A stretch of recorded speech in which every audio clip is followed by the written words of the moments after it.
This is part 2 of our conversation with Joshua Cutchin. We focus on psychedelics and their possible connection with the other. Have fun. Reality is debatable. Mysteries, mindfuck and magic. A podcast where the imaginal meets the phenomenal. With Bernhard Reicher and Rudolf Stark.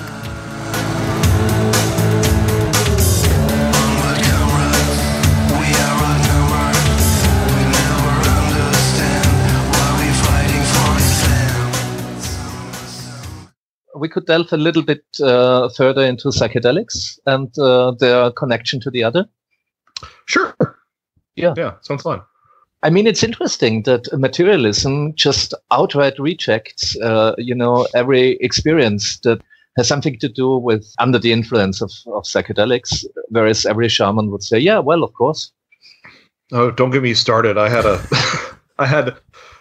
the worst interview that I've ever given. Yeah, I haven't heard it yet. A couple weeks back. I read about it. It's so infuriating. Just that the host kept on referring to people who go down to the jungle and get stoned on ayahuasca, and I'm like, wait a minute. Oh my God. You're so ignorant about what you're talking about, Yeah, it's interesting because, yeah, I don't know. You'd think that all the benefits that are being shown from psychedelics and the way that the brain reacts on psychedelics, you'd think that the materialist establishment would perhaps put a little bit more stock, a little bit more validity into these experiences. But no, they dig in their heels whenever you start talking about psychedelics for whatever reason. Yeah, it's the same when it comes to the whole UFO culture and stuff. It's like most of the people don't have, which basically lacks the psychedelic culture around here, and well, because it's illegal in most of the materialistic oriented cultures. True. People simply lack the experiences and lack the concepts and the frameworks of what psychoactive ingredients do and what they can produce and what they unlock in your mind. And people are not aware of the differences of all those states. It's like what was the movie called? Like the Reefer Madness. So it's like everything that is not alcohol and not tobacco is like puts you into the mental hospital, and you will go rape and kill and go crazy. And that's basically the mindset of a lot of people in a way still on a toned down level, but it's still drugs, so to say. It's all the same. It's all crazy. It's all hallucinations. It's all people are not aware of the different types of even hallucinogens. I think, which have different like the deliriantia, the psychedelics, and all the dissociative and whatever they are called in English language. I'm not sure, but the different even psychedelic, even hallucinogen. Oh my God, I haven't slept a lot. Sorry. That's okay. No, I think I take your meaning. So, like, you think of hallucinogens as being something like henbane or something where you really do have a complete, like you said, dissociative state. Like, you don't realize that you don't have control over your faculties. Whereas most of the psychedelic experiences, you do have a sense that a self-awareness of what the experience is doing. Yeah, it's basically a completely different experience. There's no much in between there. Or not. Yeah, it's really I mean, it's again part of the reason that I get frustrated with the UFO community. If you are studying any of this stuff, I'd say, but specifically, especially the UFO experience, and you haven't listened to every Terence McKenna lecture that you can get your hands on, I kind of judge you a little bit. Yeah, exactly. I think that in a lot of ways he was one of the most articulate speakers on the UFO experience, even though he didn't really even talk about the UFO experience that often. I'll never forget, I had a friend who was a hardcore materialist, skeptic, atheist, just really, really hardcore about it. Good guy. He was in my wedding. You know, I still consider him a friend. Mm-hmm. But I challenged him to 30 days where we would post, you know, our favorite arguments for, or in his case, against UFOs on each other's Facebook walls. And he agreed to it. And I started out, and my first post was from the old Thinking Aloud show that Terence McKenna was being interviewed on. And that's as far as it got. It got one day. He dropped the whole thing. Because he was expecting me to talk about, you know, crash retrievals and all this sort of stuff. Nice. And that's just, you know, and here you got Terence McKenna talking about, you know, the logos and and you know, also some deep cuts from the valet playbook, and he just didn't, you know, he claimed that he was busy, but I just don't think he knew how to react to that interview. Well done. Yeah, I was a bit proud of that, I have to admit. Nice. Yeah. You know, what I see is also in several magic cultures, there's a deep distrust of entheogens and psychedelics and so on.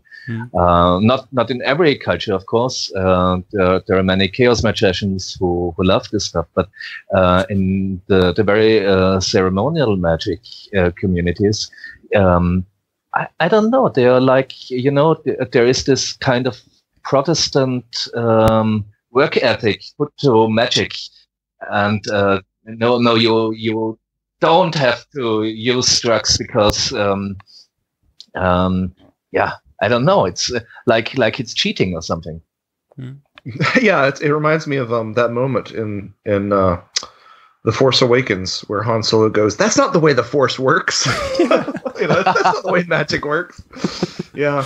It's interesting. It's the same when Robert Monroe, back in the days, he had like Tibetan monks visiting the Monroe Institute, and he showed the binaural beat stuff to them.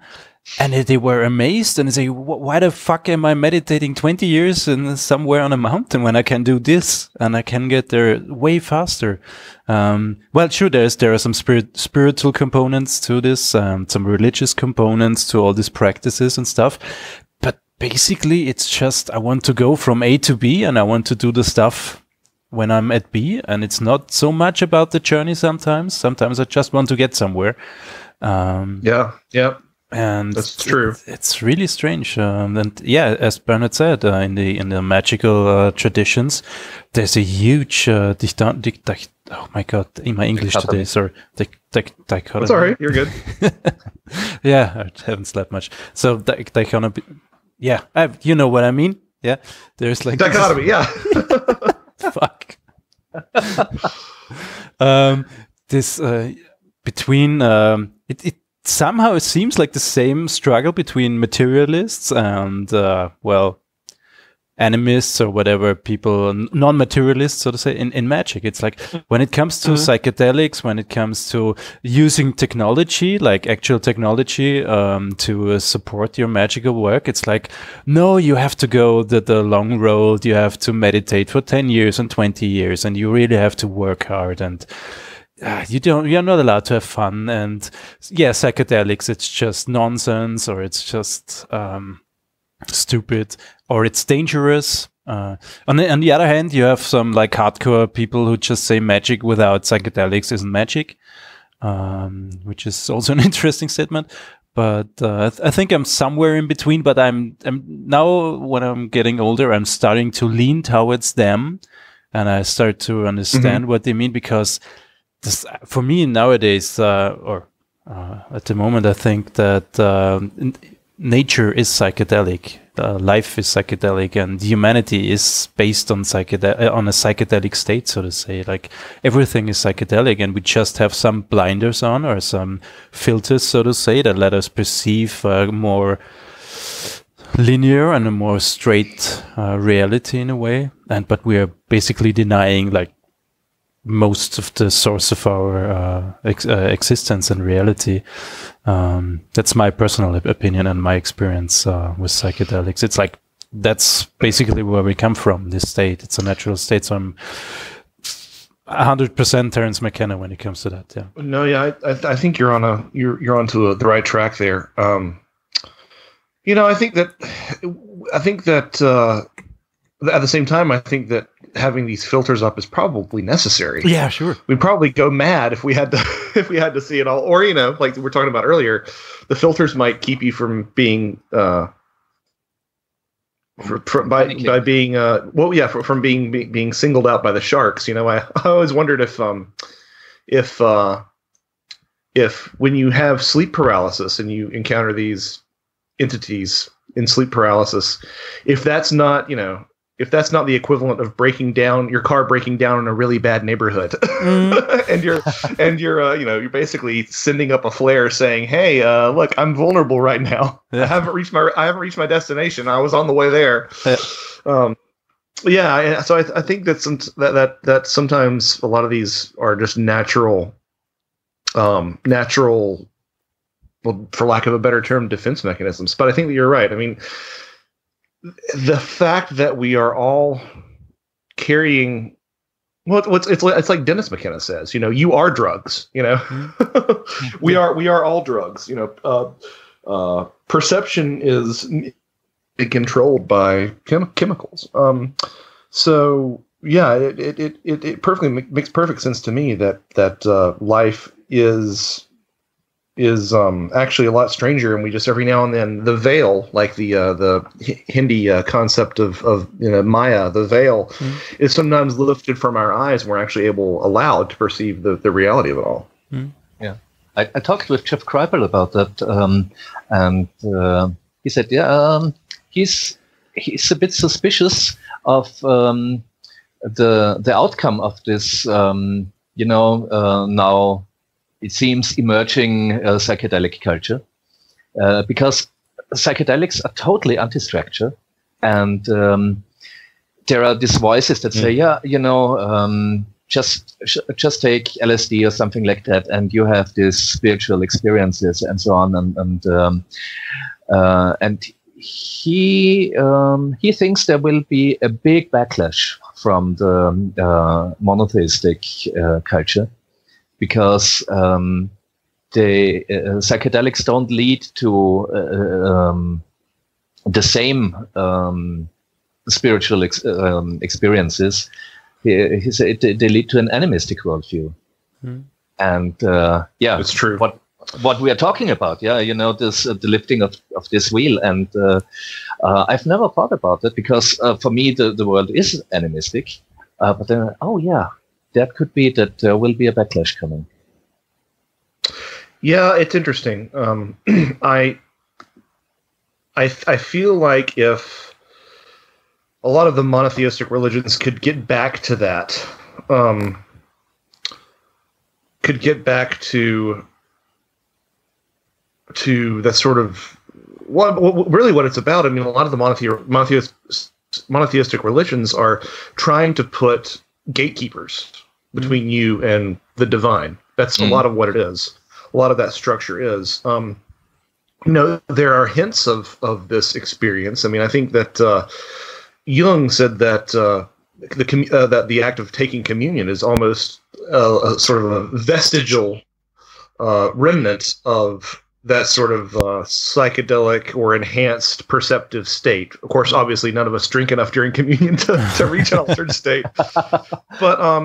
But Jung actually said that any Christian should actually be really upset if they ever have their wine swapped out for grape juice or something, because even though you're missing the point a little bit.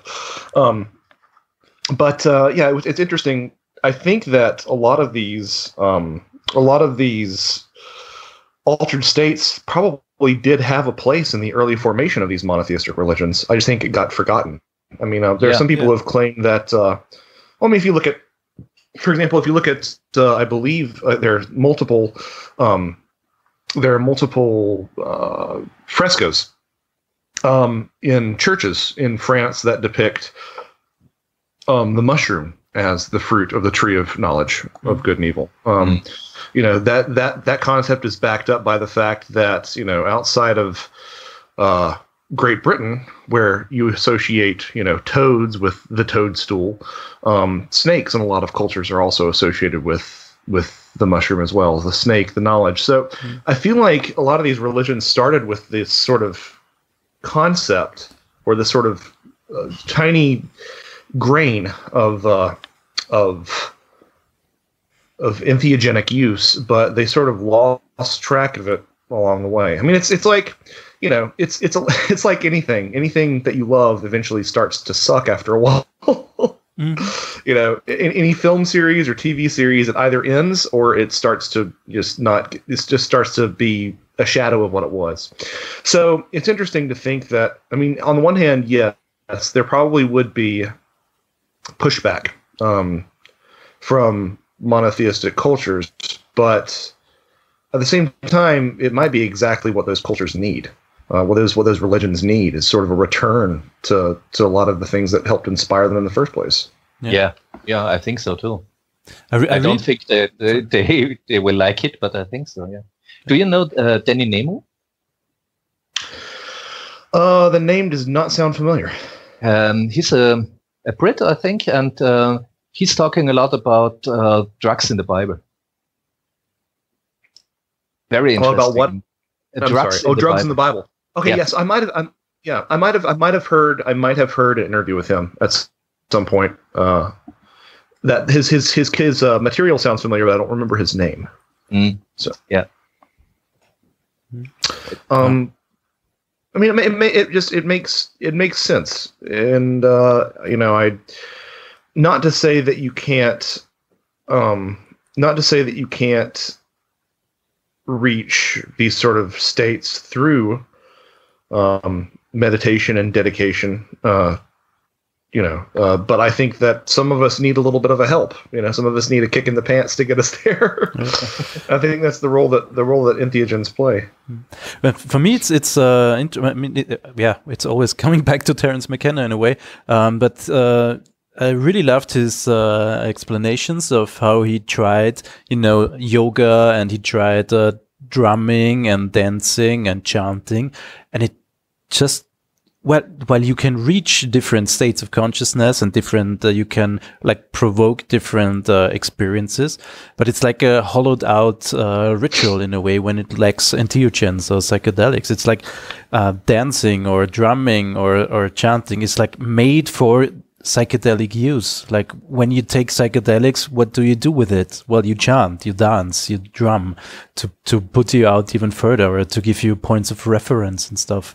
But it basically, it's, as you said, it's like the monotheistic cultures or religions who had just hollowed out over the years and over the decades and centuries, and who lost track of what they were actually doing, like some kind of a very strange cargo cult in a way. It's interesting to look at it that way. The cargo cult idea, I had never really considered that, but that's actually pretty. There's some accuracy to that. Interpretation. In the end, I can only relate to the magical works and experiences I do, or we do, and friends do, and magical traditions are exploring nowadays. And their psychedelics do play an extremely important role, depending on where you go. I have a story for you, Josh. Yes. In this context, we were attending a shamanic ritual nice. where two shamans took psilocybin mushrooms to travel to the realm of the elves. Really? That was their intention to get in contact with this world. And one of them described to us that he was like, basic shamanic stuff. He was like being sucked down into the earth, and then he found himself lying prostrate on an operating table, and several figures came into his point of view and were crouching down, or not crouching, they examined him, and it was like he said it was not so much visual, but more like emotionally, and he felt like totally being scrutinized and stripped down to his fears, and it was like this whole classical picture of the UFO abductee and the Greys examining him. Like big eyes and big head and small being. And exactly the same thing. And he said he was journeying but he was communicating to us, and he said, I would have expected everything, but not that. It's like classical UFO stuff. And that's really interesting. Yeah, and then he asked them, so why do you do that to me? And it was very enlightening, because he was being told that it was their way of saying, not of saying hello, but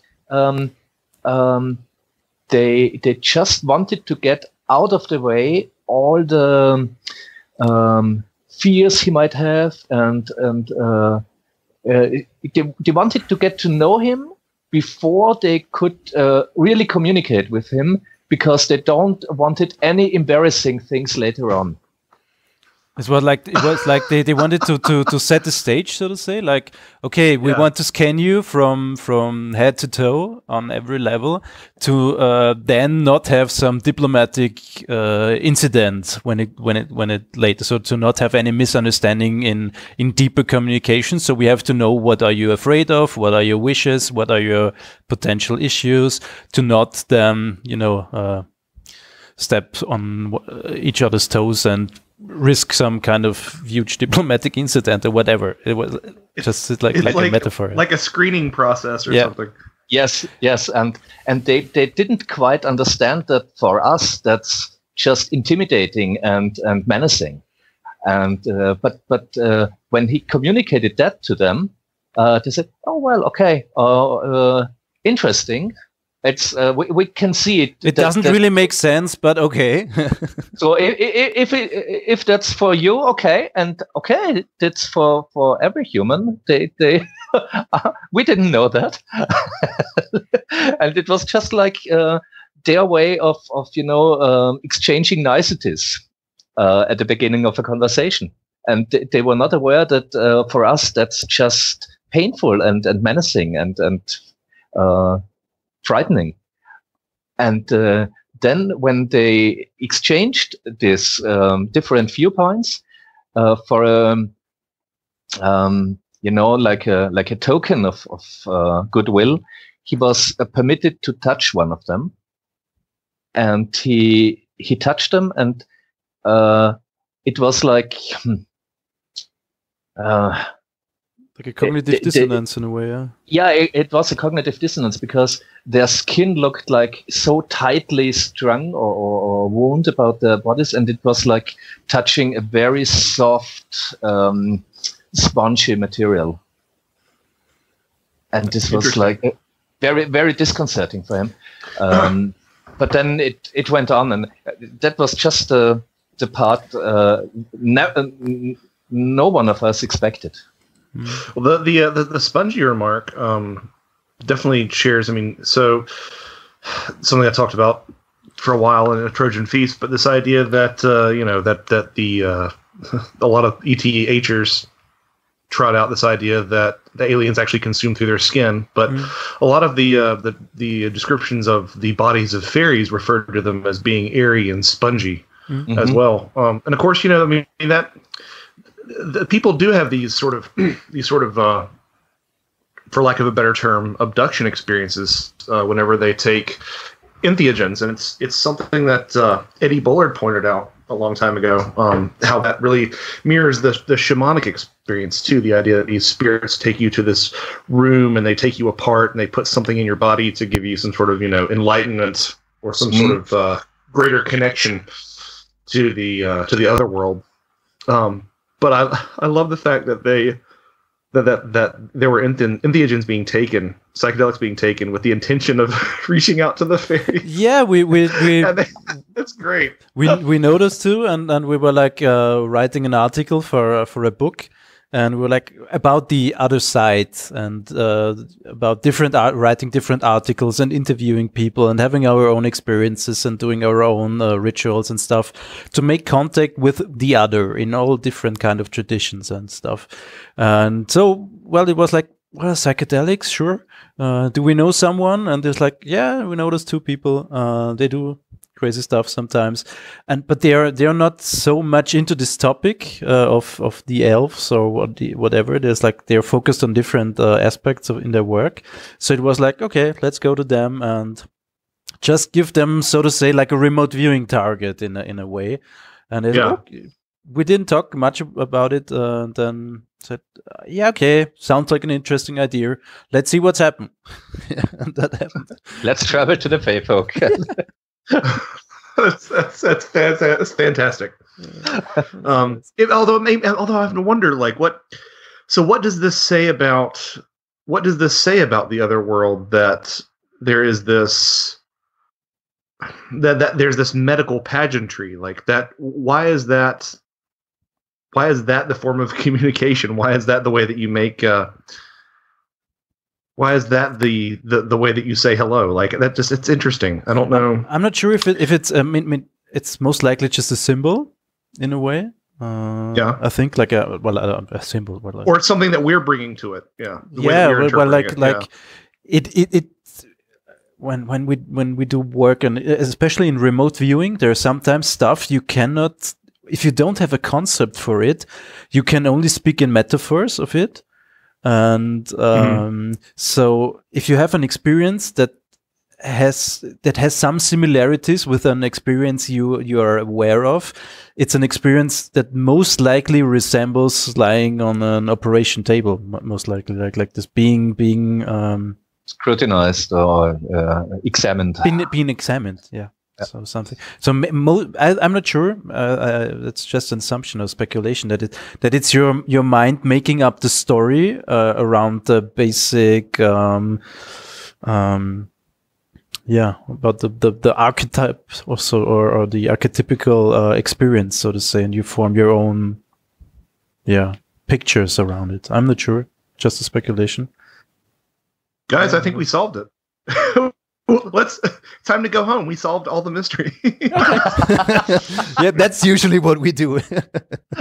No, actually, to be completely serious though, it does sort of frustrate me sometimes, because I feel like sometimes we are too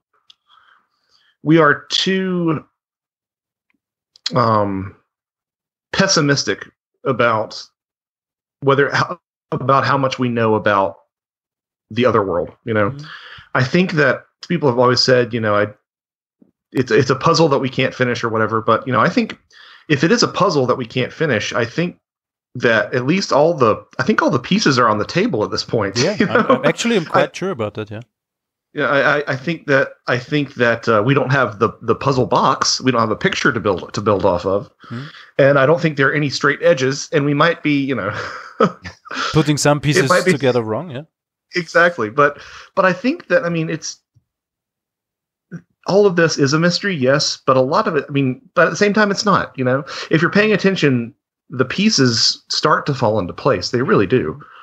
Of course, I'm saying this now, and I'll get mad when somebody says that they have all the answers. But I feel like we're a lot closer as a community of people looking at this than we realize. Yeah, and that's the importance of the interdisciplinary work, I think, and that's one of the when you like just focused in your one area of interest and just looking it through one keyhole, so to say, you miss out all the other parts and all the other ideas and how they mix together and how you could rearrange the puzzle in a new way and create new stuff. And that was for me the interesting part when I talked about the former hemisync trainer. for me, it was an interesting part of the puzzle, like the brainwave, the theta level issue stuff, and then when you take psychedelics, what it does, it lowers your brainwave activity. It creates more and more alpha and theta and some delta level activity.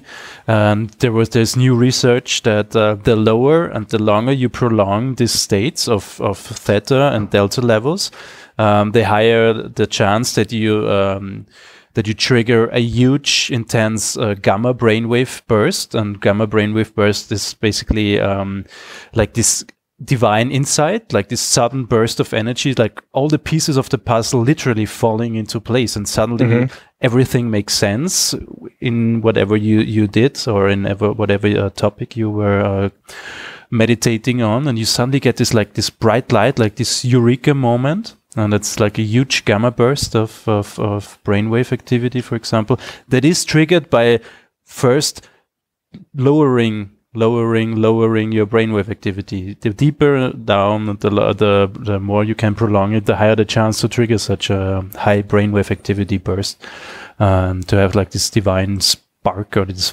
divine insight. It's, for me, that was just another piece of the puzzle, so to say, to realize what is it I'm experiencing all the time.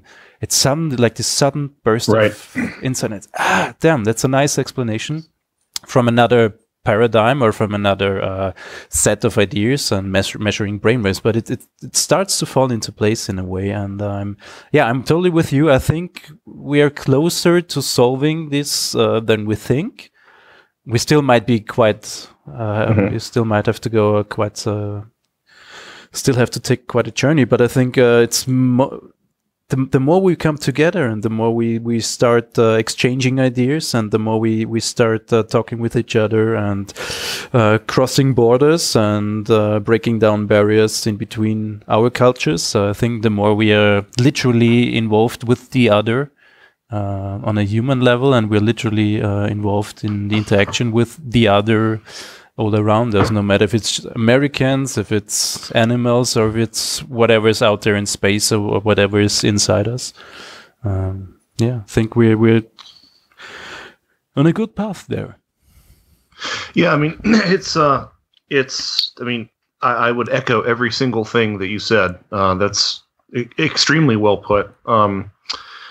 And I think that's, we mentioned alchemy earlier, and I think that's one of the reasons that maintains a real potency for our lives. I mean, looked at the dry way of obtaining the Philosopher's Stone was considered the quicker, but it was more hazardous, and it was more risk prone, but it was quick. You would get there quickly. And then the wet way was the way that was slow and methodical. And I think it's exactly the same thing that we're looking at with psychedelics and with meditation. And I think that the Philosopher's Stone in a lot of ways is this sense of oneness, the sense of community, the sense of unification that you were alluding to. And I think that, however you get there, try to get there. Exactly. but yeah, that's the, I won't say that's the meaning of life, but I think that it could be, to try to find that moment, to try to find that place where you have this realization. Yeah, where you realize that the other and you are no different from another. Yeah. Yeah, exactly. We're all in this shit together, literally. Yeah, exactly. And you're talking about this in your books as well. So for our listeners who haven't read Trojan Feast and Brimstone Deceit, could you just summarize a little bit? Because you're also talking about this communion, taking entity food, and that changes your state of consciousness, and also the smells. Could you just give us a quick overview about your findings there? Yeah, absolutely. So a Trojan Feast discusses food received primarily from aliens, fairies, and Sasquatch. And we haven't talked about Bigfoot too much on this particular show, but I do think that the similarities between fairies and Bigfoot are vastly underappreciated. But in each of these cases, people have been given some sort of food from these entities, and a lot of times there are, as you mentioned, some consciousness expanding effects of these substances that are consumed. I think that the sort of part of where I arrived at with A Trojan Feast after looking at this is that this is probably symbolic of again, that idea of communion, the idea of not only breaking bread and sharing in sort of a oneness or unification, but it also is motivically representative of the concept of eating the god, the idea that consuming a piece of the divine, which has been sort of echoed in the Christian communion, consuming a piece of the divine. Oh, sorry, go ahead. Yeah. Sorry to interrupt you. I'm just reminded of the work of Fraser, The Golden Bough. Mm-hmm. That's explicitly deals on hundreds of pages with this eating of the god.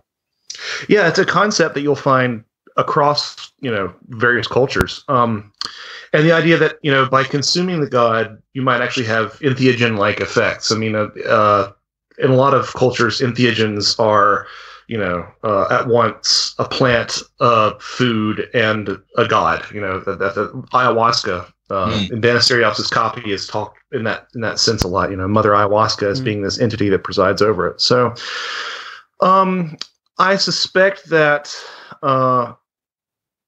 with this motif of eating the god, that's what we're seeing in a lot of these different exchanges, and that's why it's either to perhaps it's to help facilitate the experience, or to extend it, or to either start or stop the experience. But I think it's a motivic representation of this universal concept. And in some cases, I found one case of from Credo Mutua, who was a Zulu shaman, studied by John Mack, repeat experiencer, who claims to have actually eaten a flesh and blood gray alien that gave him entheogenic effects. So that's a little bit of tangential support for that sort of notion. In the book The Brimstone Deceit, I take a look at all the smells associated with the supernatural, and basically it becomes apparent that in spirit encounters, UFO encounters, and Bigfoot encounters, you basically have two categories. You have sulfurous smells, so sulfur compounds, hydrogen sulfide, sulfur dioxide, and non-sulfurous smells. What I found really interesting was that many of the non-sulfurous smells that you deal with are actually what are referred to as trigeminal stimulants. So it's that sensation of waking up after having smelling salts, or if you've ever taken a big sniff of vinegar and you feel the muscles actually in your face twitch a little bit, that's activating your trigeminal nerve. What's interesting is that hydrogen sulfide, which of the sulfur compounds noticed in these encounters is the most common, can actually be used to induce suspended animation. And if it can induce suspended animation in specific amounts, of course, if it can be used to induce suspended animation, perhaps it could also be used to put you into a sort of not quite a psychedelic state, but almost like a hypnagogic state. So a state where you're more likely to encounter things on the astral realm. So it's interesting that so it's interesting that of the two smells you have one that puts people into suspended animation, and one that would wake people up, would revive them. So I theorize that perhaps there is some mechanism by which the other is able to utilize whereas the other is able to utilize this, perhaps some environmental compounds to actually put people into this altered state, or the suspended animation, and also able to use some ambient compounds to take people out of it with these trigeminal stimulants. That's one idea. I also sort of, for the epilogue of the book, look at it from an alchemical standpoint, with the idea that a lot of these smells that you notice in these encounters are smells of entropy. So, decay, obviously, and rotting, and decay, rot, burning smells are very common in UFO encounters. These are all entropic smells. These are all smells that are associated with the alchemical process. You would burn elements. You would let elements putrefy. Putrefaction and burning were considered the same basically the same process to the alchemists. Yeah. So, perhaps there's some sort of alchemical archetypal symbolism going on there with these encounters and these smells. So that's what the first two books are on. And the third one is again about this child abduction thing, and where I sort of go with it is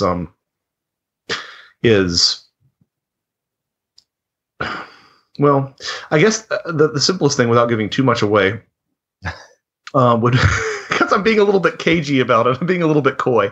Yeah, people should read your books, so that's fair. Well, I appreciate it. I'll spoil a book that's 2 years old, but I won't spoil a book that hasn't come out yet. Exactly. But I think that there is something significant to the fact that a lot of these changeling stories that you saw in fairy lore, a lot of them are unambiguously children who have some sort of disability. Mm-hmm. Like, I think that's not even open for debate by some of the descriptions. Infanticide was a huge issue in Ireland,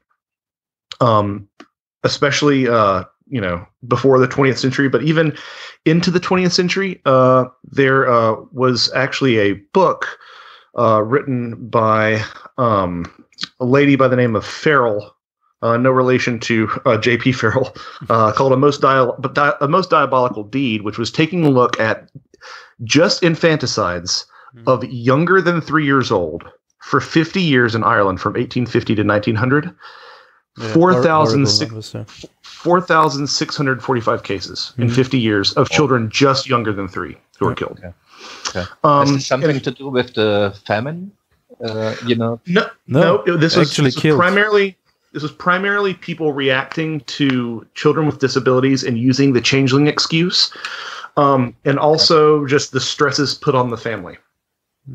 Is what she found. It was basically a societal problem that Ireland had. So I think that there's something interesting, though, if you look at that. If you look at the idea of children with disabilities being interpreted as being the other, or that's where the term, if someone you call someone is touched, used to be a euphemism for saying that someone was disabled, mentally disabled usually. And that comes directly from the idea is that they've been touched by the other, like the other has literally presented itself to them. So I suspect that if you look at that and if you look at the propensity for children who are mentally disabled to have had abuse in their families, and the idea that children would be abused if they were suspected of being changelings, and the prevalence of abuse to influence people who later end up being shamans or alien abductees. I mean, these are all groups that have a history of abuse, typically. I think that's or all some kind of trauma. Yeah. Trauma. Yeah, I think that this is all combined into. I think this is all sort of getting at the fact that these children are being utilized as a means for the other to communicate with us, and that's probably the simplest way to put it, without going into it too much more. Not in every case, but in some cases, the other is utilizing is helping us to communicate with it through disability, I think. There's been a lot of ideas about people saying that autists represent perhaps some sort of evolution of humankind. I'm not necessarily sure if I go down that route. And again, I have to say that, in a lot of these cases, nothing about these disabilities is a blessing, and it is a mundane materialist excuse. Not excuse, but as a mundane, it has a mundane materialist reason for happening. But I wonder, and I theorize that perhaps in some cases, people with disabilities are actually tapping into the other. I mean, even as recently as the 90s, there were some Jewish sects that actually used to enlist the help of autistic children to type answers to their questions. That when they were seeking answers to their prayers, and actually enlist these children to type out these answers. If you look at a lot of both Eastern ascetics, and you look at some certain saints in the Christian canon. some of them exhibit signs that they might have been somewhere on the autism spectrum. So that's sort of where the book goes. Not sure if I even agree with that, even though I wrote it. It's just some theorizing. But and this ties into there's a section there about the traditions of child abduction, supernatural child abduction throughout the world, and it's all very consistent. And obviously, the faerie stuff is consistent to the alien stuff. But there's also, talk about Bigfoot a little bit, and I don't think that this book solves the David Paulides missing 411 stuff, but I think that it addresses it in a pretty compelling way. Yeah, I'm excited. I'm excited. Yeah, now you've got me very interested. if it's even possible. More. Yeah, well, it's great. Yeah, I mean, I think that a big key component to this, and I keep wanting to tell you guys more and more. I'll leave it here. I think a key component to this is understanding the role of theophany in what? Sorry, in you traditions. just broke up. That's okay. Theophany. So the act of actually perceiving or seeing the divine and the effects that has on the people. In this case, seeing the other and the effects that it has on people. I think that's a key component. I'm really excited because I'm going to have a cover. So let's admit it. It's hard to write. It's hard to create a cover about either of my last two books. The taste from creatures and then smell. Like, how the hell do you come up with a cover for smell? But I'm really excited that Sam Sheeran is going to be doing the cover. Wow, great. For this book, yeah. Great guy. Yeah, I really love his work. So he's shown me a mock-up, and now I'm just waiting to have it. So I should be hearing back from Patrick Weege, my publisher at Anomalous Books. I've sent him my final draft, so he assures me that no later than late summer. So I'm thinking August or September. It should be out. But I'm really excited about it. Well, let's do a show then about it. Oh, absolutely! I'd love to. I'd love to. I mean, this has been. I feel like most of the time when I talk with people, it's either about something that I'm not as enthusiastic about, or there's a time restriction, or the people that I'm talking to sort of need to be brought up to speed on things. They're a little bit behind on what I want to talk about. But this has been one of the most enjoyable interviews I've had in a while, because there's none of that needed, no time constraints, and we're talking about stuff that I really am interested in. So this has been an absolute pleasure, gentlemen. Nice. The pleasure is ours. Yeah, Thank exactly. you. Thank you. I think. Yeah, sorry. Yeah. Do you have something to add, Rudolf? No, it was perfectly put. Thanks, really. It was an amazing interview. No, I've had a great time. If you if you ever want to cross pollinate any of the Where Did the Road Go crew, or any maybe even you guys come on Where Did the Road Go, they'll be wonderful. We'd love to. We'd love to. Absolutely. All right, I will talk to Soraya because this has been a ton of fun. Yeah, it was amazing. You guys, you gentlemen also have some insight that you have a way of looking at things that I hadn't. I feel a little bit more enlightened this time. Let's put it that way. Oh, thank you. So, yeah, great. Okay, so let's just for the ending, let's our listeners tell where they can find you. Yes. So I'm finally starting to blog more. I have had some difficulty with short length articles and stuff. Simply because, again, I want to go into the in-depth and things, and after a certain time, you're like, I'm writing this for my blog, and I'm not getting paid from it, and it's not being put in a book. So, anyway, I'm starting to blog more now that this book is behind me, and you can find that at my website, which is joshuacutchin.com. So JOSHUACUTCHIN.com. As we mentioned at the start of the interview, my essay from UFOs Reframing the Debate has been posted in full.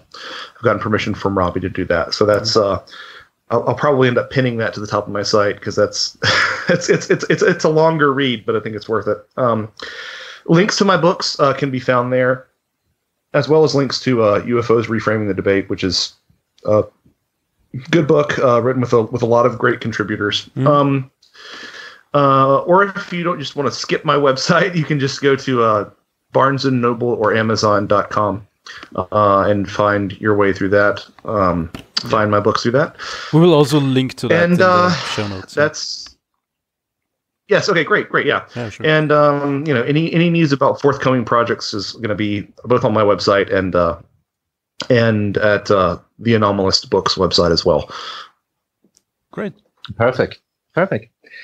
And of course, you're a regular guest to Where Did the Road Go and other podcasts. So if people want to catch up with you there as well. Remember that. I should remember that. Soraya would strangle me. Yes, I am a regular on Where Did the Road Go. An amazing podcast. I always say that if I was not a regular on Where Did the Road Go, I'd still be listening to Where Did the Road Go because it really is. Soraya does a great job of hosting, and I was a fan before I was a part of it. So you can find me. Probably averages about to once every 2 weeks on Where Did the Road Go. Sometimes my schedule, gigs and whatnot preclude that. So yeah. So then let's have fun with cross-pollinating. That sounds nice. Yes, it sounds like a great plan.